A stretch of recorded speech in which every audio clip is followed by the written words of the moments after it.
Viewers, অনেক সময় আমাদের হোয়াটসঅ্যাপে আমরা যখন ঢুকি তখন উপরে যে একটা এসএমএস আমরা দেখতে পাচ্ছেন, এই যে স্টোরেজ অলমোস্ট ফুল এটা দেখায়। এটার কারণটা কি? এখানে আমরা ক্লিক করে দিই এবং আলোচনা করি। দেখতে পাচ্ছেন আমার এখানে দেখাচ্ছে যে আমার হোয়াটসঅ্যাপের যে ক্যাপাসিটি আছে মেমোরির তা ফুল হয়ে গেছে। কারণ হচ্ছে আমি অনেকের সাথে অনেক এমবি খরচ করে এসএমএস দিয়েছি যেগুলো এখন রয়ে গেছে এবং আমি ডিলিট করিনি। যেমন মনে করেন যে এই লোকটার সাথে আমার অনেক আদান প্রদান হয়েছে ডাটার এবং সবগুলো মিলে আমার অনেক জায়গা দখল করে গেছে।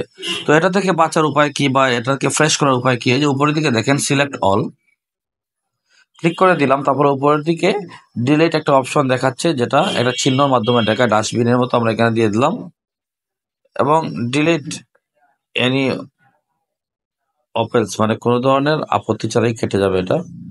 তো এখান থেকে আমি 65 এমবি খালি করে নিলাম আমার মেমোরিটা। এই মেমোরি থেকে আপনার সেট মেমোরি তো হ্যাং করে অনেক সময়, তাই আপনি এটা ক্লিয়ার করে রাখবেন। সাপোজ আমি আরেকজনের সাথে কার সাথে কতটা এমবি ইউজ করেছি সেটা দেখাচ্ছে। মনে করেন আমি এই যে শাওন নামে একটা লোকের সাথে 6 এমবির একটা ফাইল আদান প্রদান করেছি বা কয়েকটা, আমি এটা তো সিলেক্ট অল দিয়ে দেবো, কেটে দেবো। 49টি ফাইল আমার চলে যাচ্ছে, 7-8 এমবির মতো সেভ হয়ে যাবে। এই যে দেখতে পাচ্ছেন এভাবে অনেকগুলো লিস্ট দেখাবে, আপনি দেখে এগুলো করতে পারবেন, কোনো সমস্যা হবে না। এই যে আরো আছে নিচের দিকে দেখেন, অনেক প্রচুর পরিমাণে এমবি অলরেডি ইউজ হয়ে গেছে আমার, আমি সেগুলো কেটে দেব। এই যে সাইফুল ইসলাম বা শহীদুল ইসলাম ওনার সাথে আমার আছে 1.6 এমবি, আমি কেটে দিলাম।